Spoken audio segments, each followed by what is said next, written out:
So this is Jared Walschlager, and this is my second video blog for MAT 501, Ethics and Issues in Education. This is the second week, and I'm still feeling tired, but things are starting to come together. Some of the issues we discussed this week were really interesting. I was particularly enjoyed our discussion of inclusion. Having worked in a classroom with high-functioning kids with learning disabilities this year, I definitely have a unique perspective. I've done some inclusion work at that job, and that inclusion work definitely lends itself to a whole host of other challenges, but it seems like the kids benefit more from being in inclusion programs than not. So I really enjoyed the inclusion discussion, talking to our guest speaker about his experience. It's also always interesting to me the different ways that schools do inclusion and having day classes versus a fully integrated curriculum versus whole life skills students. I think we kind of lump special ed all in its own category, and we don't really look at the specifics, especially at like a full cultural and community level. I don't think my parents could tell me you anything, or parents or cousins or even my friends would be able to give any good sense of what inclusion means and what special education looks like in America.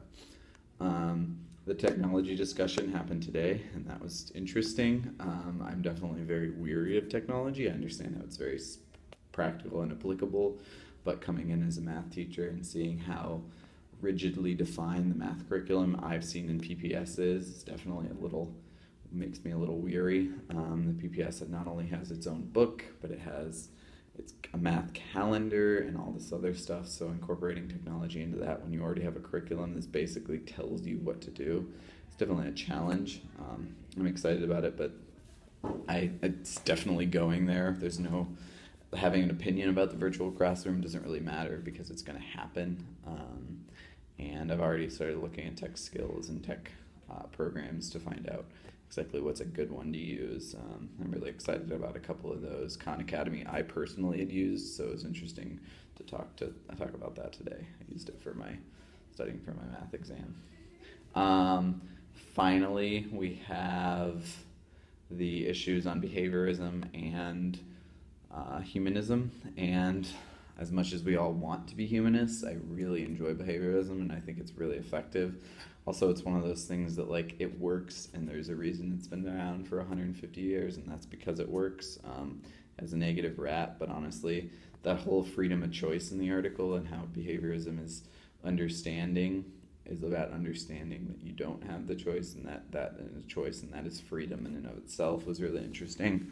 I really enjoy giving it out, but I also feel like behaviorism, one of the things, it's all about buy-in. So you can, as a teacher, be super bought in, but if the students are bought in, or mainly the school is not bought in, and it's not a cross-disciplinary effort, it doesn't really work. From what I've noticed, having rules, if they're not applied unilaterally, doesn't really work. So that's definitely something that's throwing me off. The last couple things I wanted to say is I'm really glad that we're done watching American Teacher. Obviously, the Gold cohort had a very, very negative experience with it not ending on its positive note. But I definitely feel like some of those teachers made decisions that maybe weren't in their best interest, and they got to be thinking about not only their life as teachers, and I know they said it was worth it, but thinking about their life outside of teaching.